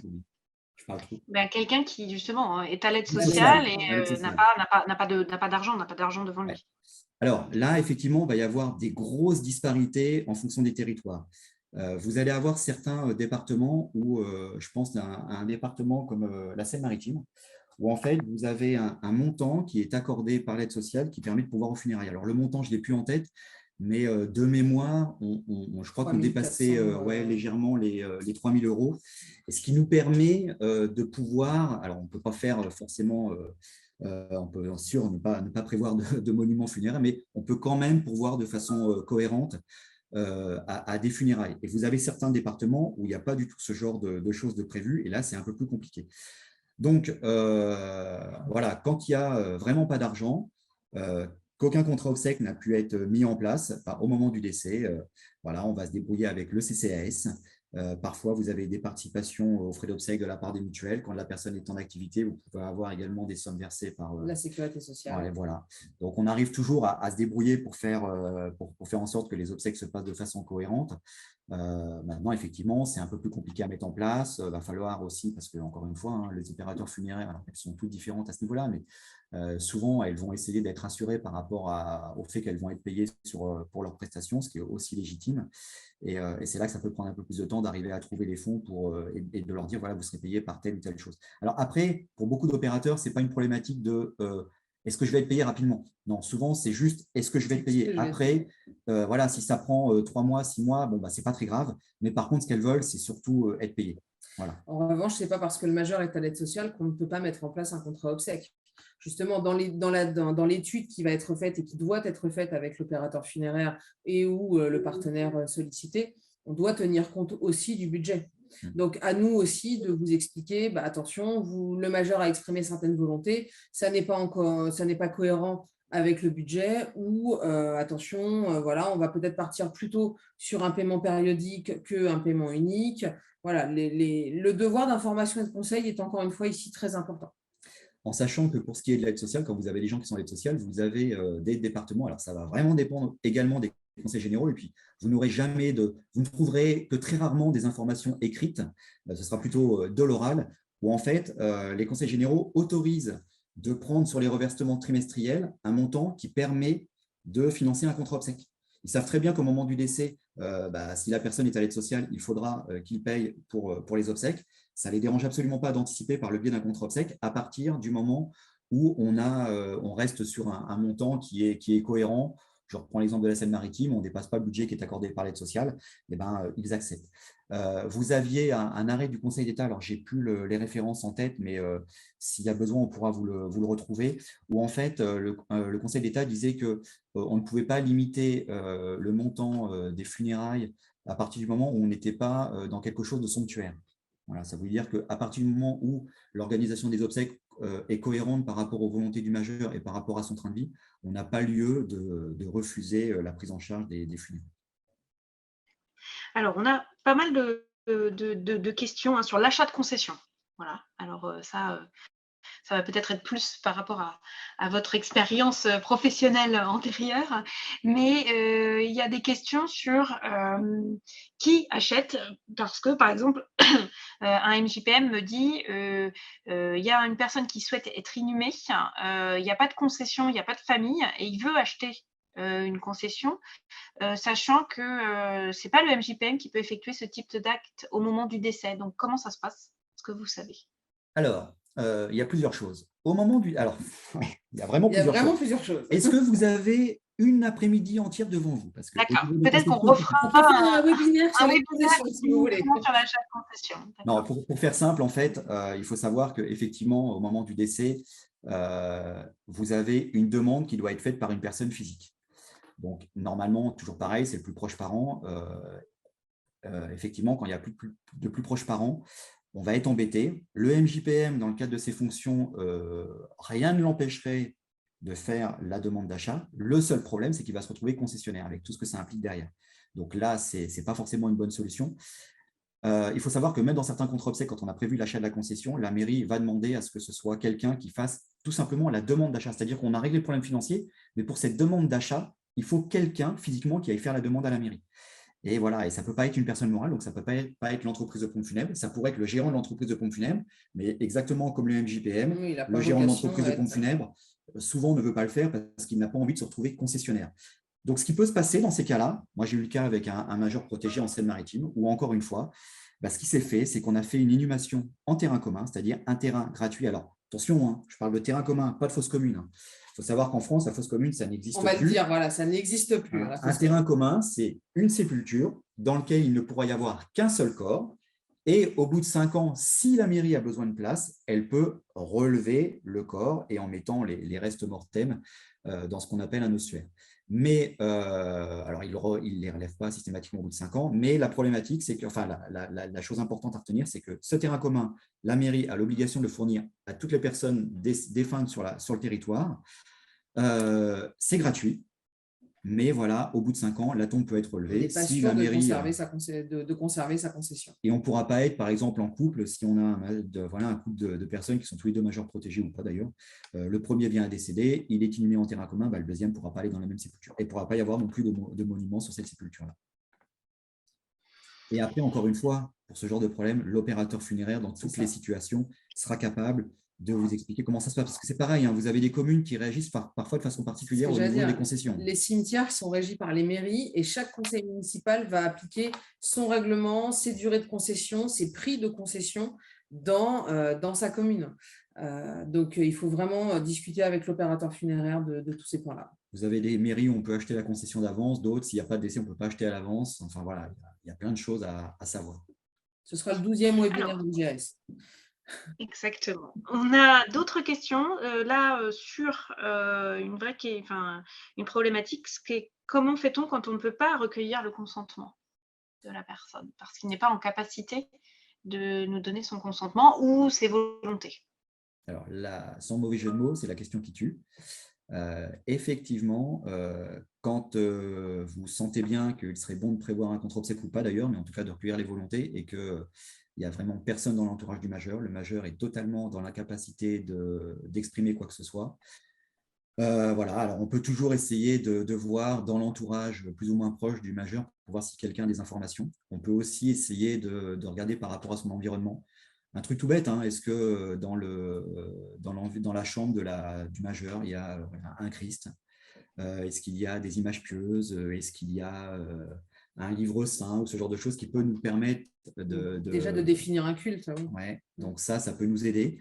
Après, quand il n'y a vraiment rien du tout, vous êtes mandaté et puis vous rencontrez le majeur pour la première fois, il est en établissement, il n'a pas de réaction, oui, de réaction, de et puis surtout capacité d'éléments personnels qui sont dans sa chambre, d'effets personnels, voilà, cherchez le mot, qui peuvent nous aiguiller sur quoi que ce soit. Bah là, il n'y a pas 36 solutions. À un moment donné, ce sera ce que l'on appelle le lieu commun, c'est-à-dire qu'on va prendre la décision de faire quelque chose d'habituel, entre guillemets, c'est-à-dire, et là encore une fois, il y a deux écoles, soit cérémonie civile avec inhumation sur le lieu de résidence ou lieu de décès, ou alors cérémonie religieuse sur lieu de résidence ou lieu de décès. Alors, il y a vraiment deux écoles, et là on voit qu'il y a eu des évolutions dans le temps, parce que s'il y a 20 ans en arrière, on allait plutôt vers une cérémonie religieuse avec inhumation sur le lieu de résidence. Aujourd'hui, les choses ont bien changé et on ira plutôt sur une cérémonie civile avec inhumation sur le lieu de résidence. Mais effectivement, dans ces cas-là, celui qui va choisir, on ne va pas se mentir, on ne va pas détourner le regard, mais c'est le MJPM qui à un moment donné va dire voilà ce qu'on va faire. Merci. On va parler du contrat, des contrats en eux-mêmes. Alors, il y a des questions sur comment l'argent est versé.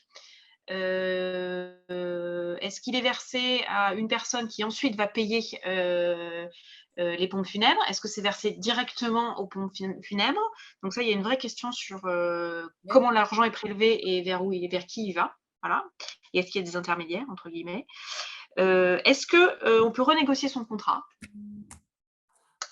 Et enfin, dernière question que je trouvais intéressante également sur cette partie-là, est-ce qu'on peut mettre au moment du décès en concurrence les prestataires, les pompes funèbres, pour savoir s'il y en a un qui serait moins cher que l'autre dans la réalisation des obsèques?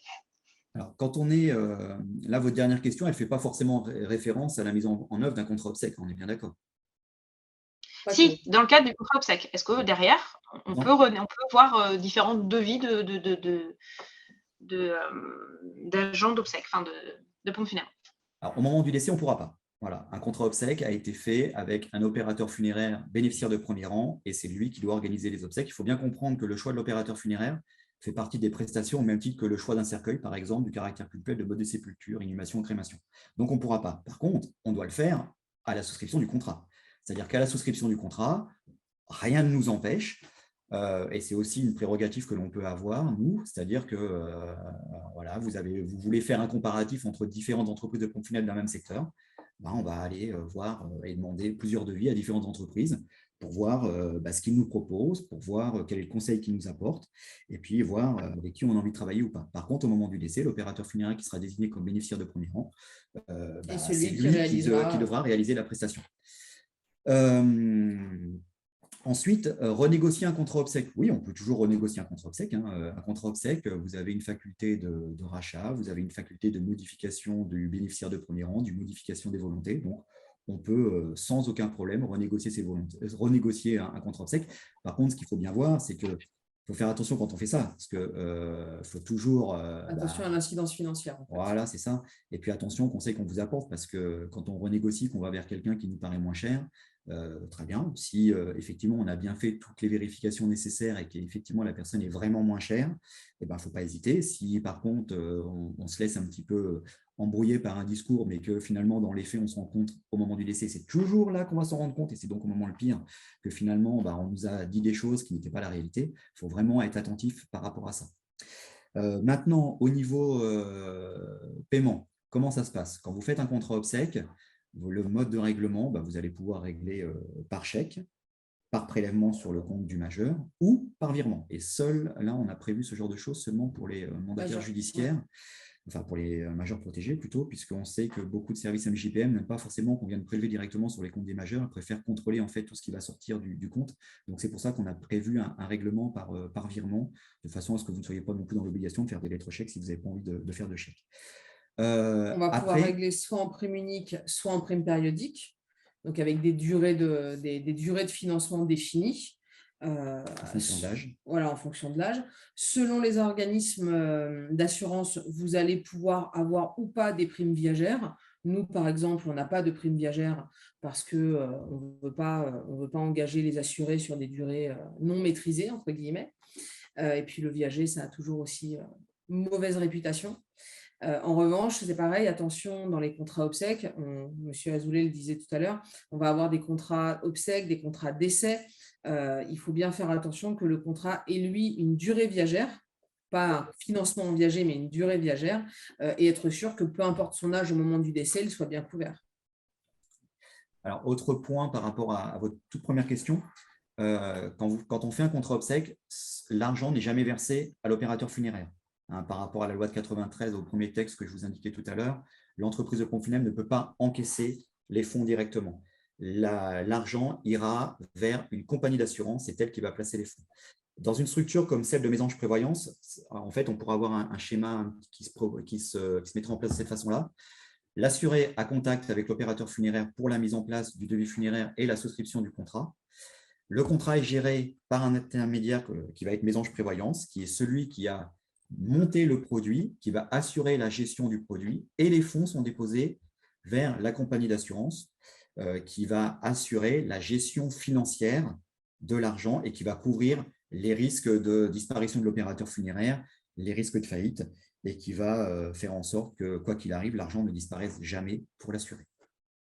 Et donc, au moment du décès, vous versez l'argent à l'opérateur funéraire. C'est ça. Il n'y a pas d'intermédiaire, il n'y a pas de membre de la famille qui peut toucher l'argent pour après payer le… Pas sur un contrat en prestation. Sur un contrat en prestation, le bénéficiaire de premier rang est forcément un opérateur funéraire. D'accord. Il fait toute la différence entre un vrai contrat obsèque et un contrat d'assurance décès, où là, on peut avoir le voisin, un enfant comme bénéficiaire de premier rang. Et là, on est sur tout à fait autre chose. D'accord.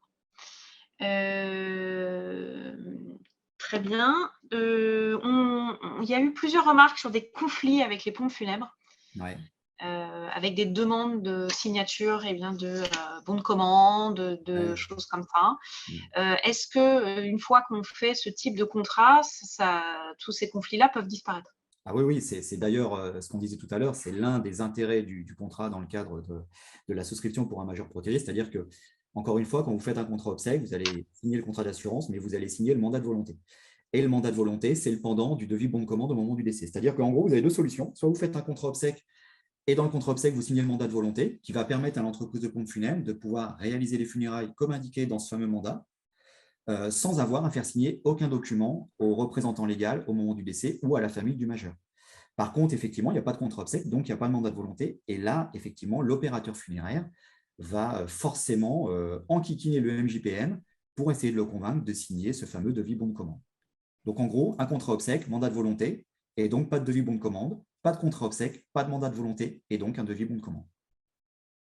Donc, il y a quand même quelqu'un qui redemande si on peut vraiment conclure un contrat obsèque, même si la personne ne s'exprime pas. Ah oui, il n'y a rien qui vous en empêche. Alors, j'aurais une petite réflexion, c'est que après la mise en place de la loi de 2009, on avait certains tribunaux, certains juges qui avaient une réflexion qui n'était pas non plus débile, qui partait du principe, alors je ne sais pas si on peut se permettre de parler comme ça quand on parle d'un magistrat, enfin quoi qu'il en soit, c'est lâché. En fait, on a une notion que vous connaissez bien qui est celle des actes strictement personnels. On peut considérer que l'expression des volontés est un acte strictement personnel et certains magistrats partaient du principe que si un majeur n'était pas en capacité de s'exprimer, il n'y avait pas d'expression d'acte strictement personnel, donc a priori il refusait un contrat obsèque. Voilà. Mais ça, c'était une interprétation d'un magistrat.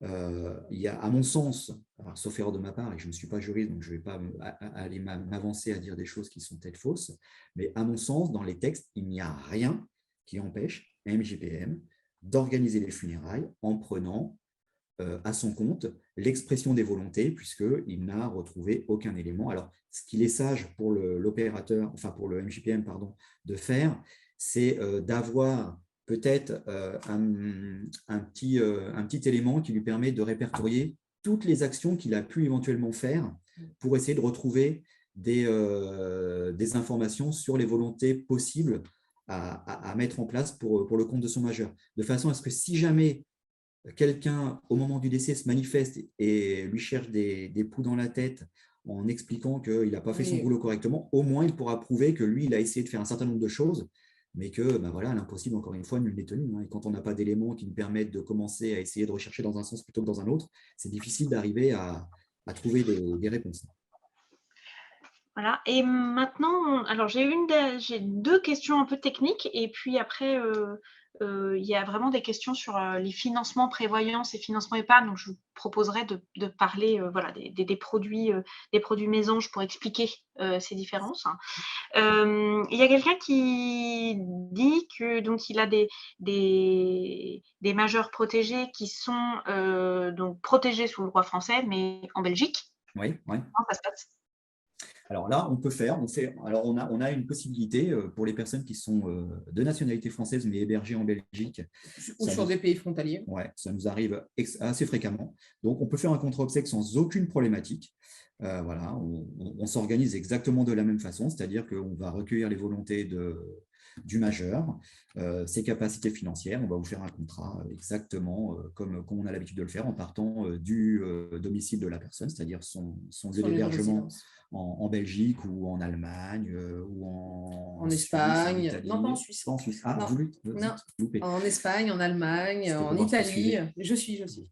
Mais voilà, en revanche, là, je vais juste attirer l'attention sur vraiment l'expertise du conseiller funéraire, enfin de l'opérateur funéraire, parce que selon les volontés, on pourra ou pas faire certaines choses, parce que si les obsèques ont lieu en France, on ne traverse pas une frontière sans cercueil, donc on ne pourra pas forcément faire de recueillement dans un funérarium à visage découvert, ce qu'on appelle à visage découvert, donc avec le cercueil ouvert. Ouais, il y a des petites choses, s'il y a une crémation à faire, il faudra aussi anticiper cette question-là.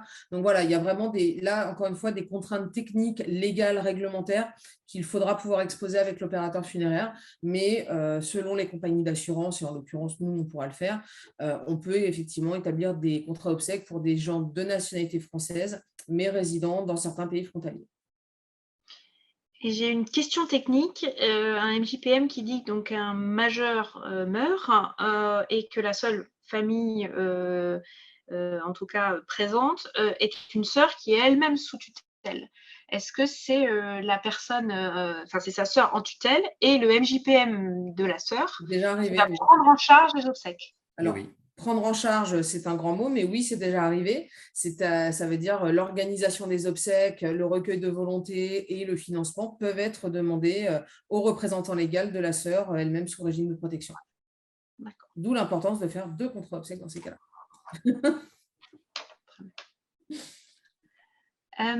Écoutez, je vous propose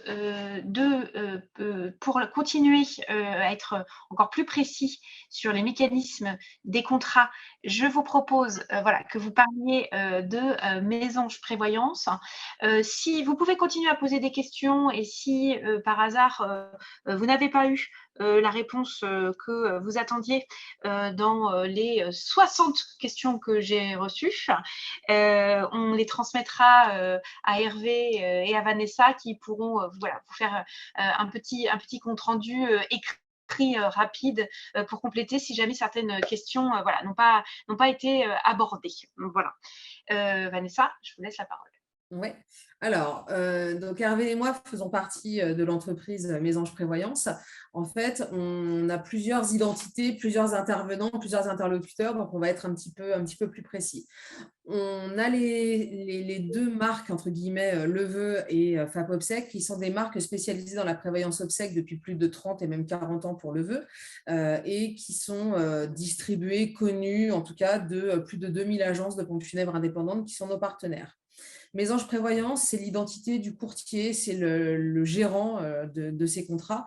Donc, on est leader sur le marché puisqu'on gère plus de 300 000 contrats par an et on enregistre plus de 20 000 nouvelles souscriptions par an aussi. En revanche, derrière le FAP, Leveux, Mésange, on a un assureur qui s'appelle Oxia, qui est la branche obsèque du groupe Malakoff Humanis et qui est le deuxième assureur sur le marché de la prévoyance funéraire en France, donc qui est un organisme très, très connu dans le milieu funéraire. Tu voulais rajouter ? Non. On va avoir 2 contrats obsèques et ça va répondre à une question que j'ai vue passer furtivement. C'est quoi la différence entre la prévoyance et l'épargne ? Donc, nous, on va avoir 2 types de contrats possibles. La prévoyance obsèque, Hervé en parlait tout à l'heure, c'est quelque chose qui est réservé aux moins de 90 ans. Alors bon, quand on ouvre entre 18 et 90 ans, ça représente quand même beaucoup de personnes. Et on va avoir l'épargne obsèque qui est plutôt destinée aux gens qui ont plus de 90 ans. La différence entre l'épargne et la prévoyance, ça va être le type de financement.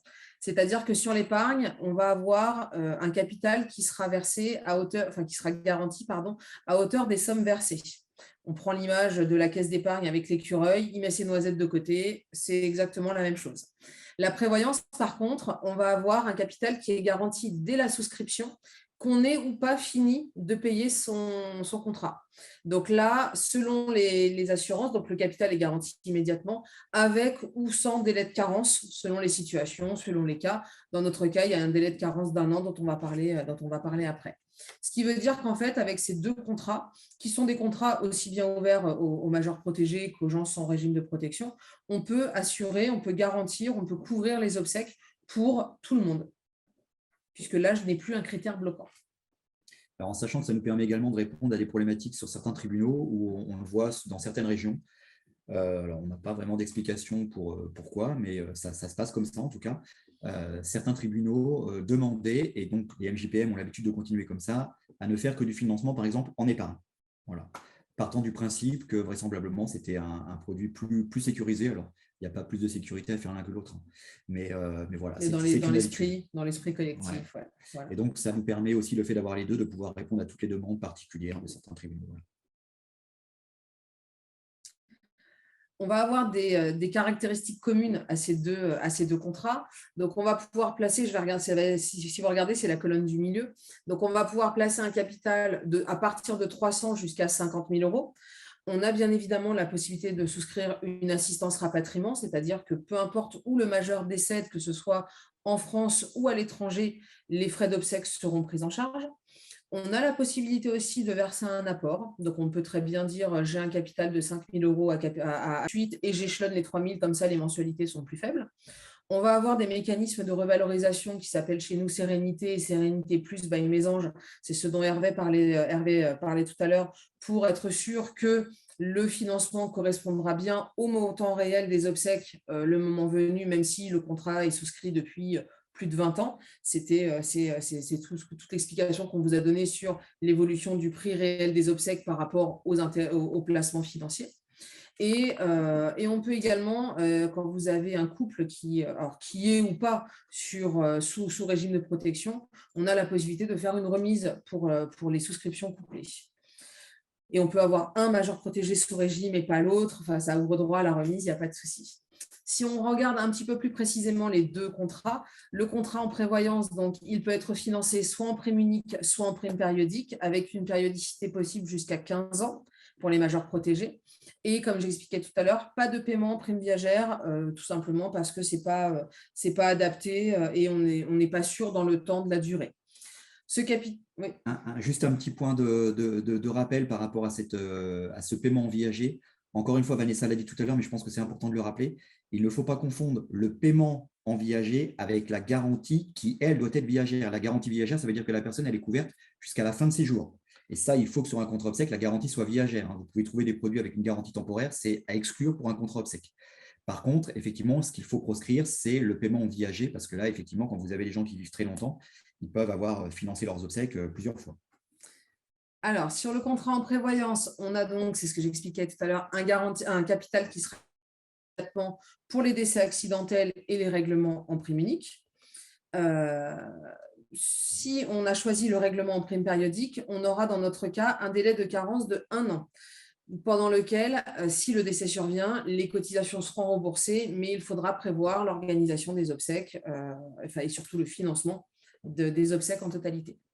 Sur les contrats en épargne, on peut également faire du paiement en prime unique ou en prime périodique. En revanche, la durée ne sera pas supérieure à 10 ans. Toujours pas de prime viagère. Attention au paiement en épargne, comme je disais tout à l'heure, on est couvert seulement à hauteur des sommes versées. Donc, si le décès survient avant la fin des paiements, on n'aura pas la totalité du capital garanti.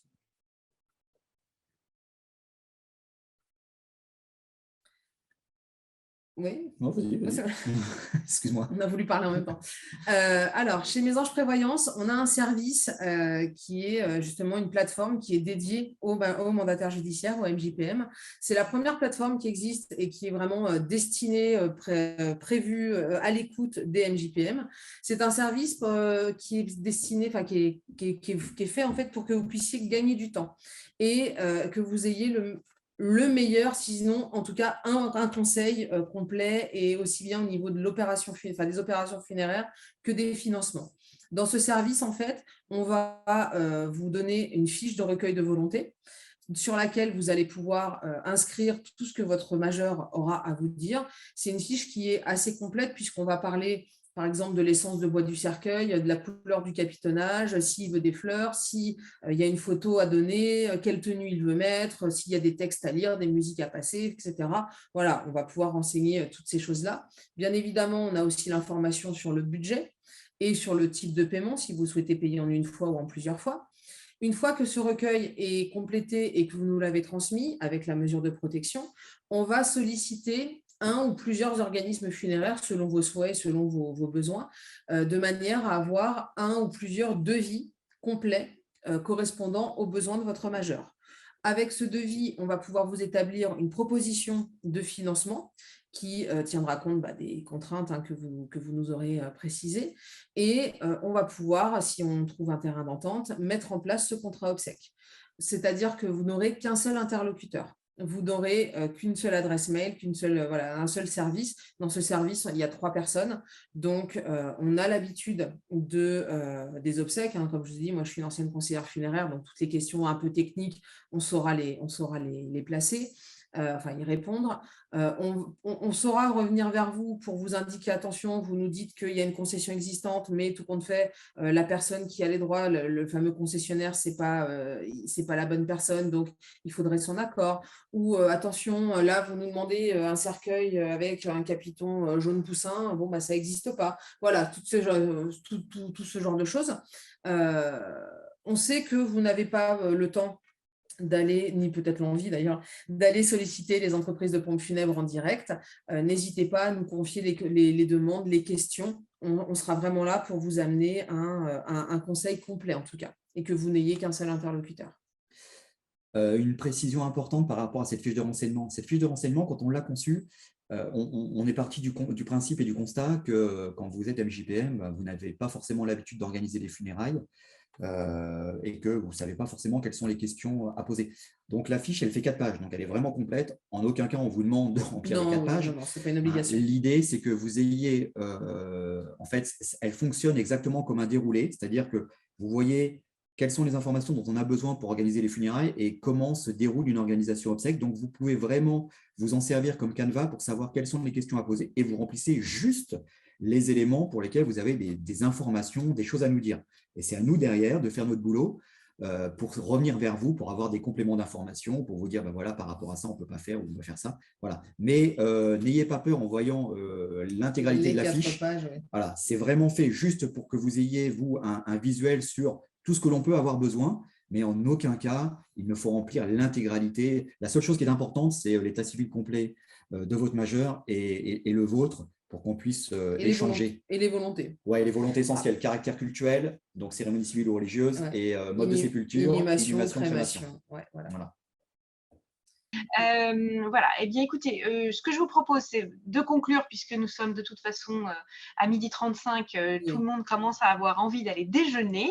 Donc je vous propose de conclure sur Mésange Prévoyance, de laisser la parole ensuite à Laurent Azoulay et puis de terminer ce webinaire. Comme disait Aurélie, on reste à votre disposition. Donc, si vous avez des questions un peu techniques, un peu spéciales, ou même sur le domaine des obsèques, quoi que ce soit, sur les contrats, bien évidemment. Si vous avez besoin, l'adresse a été rappelée, donc c'est mjpm@fap.fr. Et donc, voilà, n'hésitez pas, nous sommes à votre service. Merci à tous pour ces échanges. C'est vrai que c'est vraiment toujours intéressant de pouvoir échanger avec un public de MJPM. Moi, c'est vrai que c'est un petit peu mon moteur depuis un certain nombre d'années. Voilà, donc n'hésitez pas encore une fois à revenir vers nous. On se fera un plaisir de pouvoir vous accompagner. Oui, alors ce que je disais, c'est qu'il y a eu vraiment près de 70 ou 80 questions. Donc, on les a notées pour celles qui étaient très précises ou qui s'éloignaient un peu du sujet, parce qu'on était plus du coup sur de la pratique de MJPM que vraiment sur cette question-là. On essaiera d'y répondre avec l'envoi du mail de remerciement, faire une sorte de FAQ dans laquelle on gardera les questions auxquelles on n'a pas pu répondre. Et puis, comme vous le disiez, vous avez cette adresse mail qui du coup permet de communiquer avec Mésange Prévoyance. Encore merci Vanessa et Hervé pour ce moment. Vraiment, toutes vos explications étaient très claires et c'était très agréable de vous écouter. Donc, merci à tous les deux. Je vais laisser Laurent Azoulay conclure ce webinaire. Merci beaucoup. Écoutez, on y voit plus clair.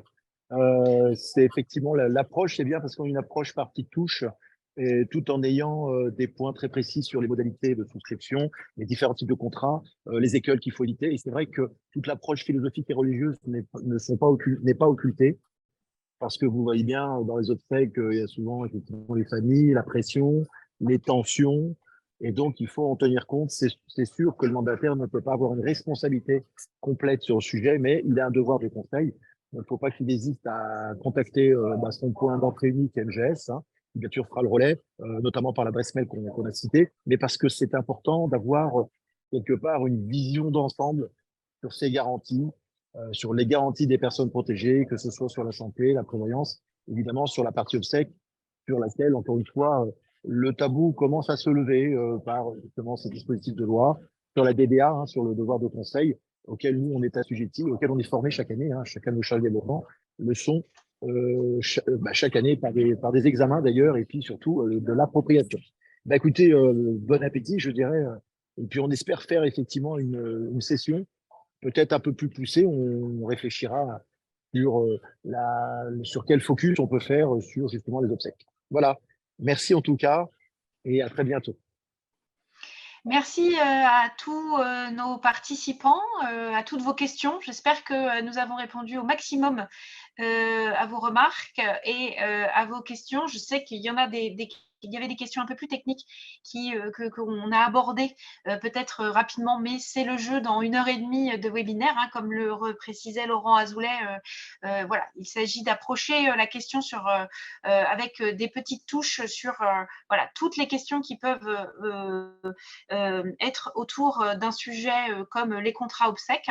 Nous allons réfléchir peut-être à un prochain webinaire concernant les obsèques en soi. Voilà, on va peut-être réfléchir à ça. Je peux déjà vous dire que le prochain webinaire aura lieu fin octobre avec monsieur Raoul Cormeil qui nous parlera voilà, d'une question de droit des personnes. Donc, on est encore en train de le construire et de le définir. Mais au mois d'octobre, il fera donc un webinaire sur une question juridique. Voilà. Je vous remercie beaucoup pour votre participation, vos questions. Évidemment, merci à nos intervenants de ce matin. Voilà, c'était le 11e épisode des webinaires dédiés au MJPM de la MGAS. Eh bien, nous nous retrouverons très prochainement au mois d'octobre pour le 12e. Voilà. Merci beaucoup. Merci à tous. Au revoir. Merci à vous. Au revoir.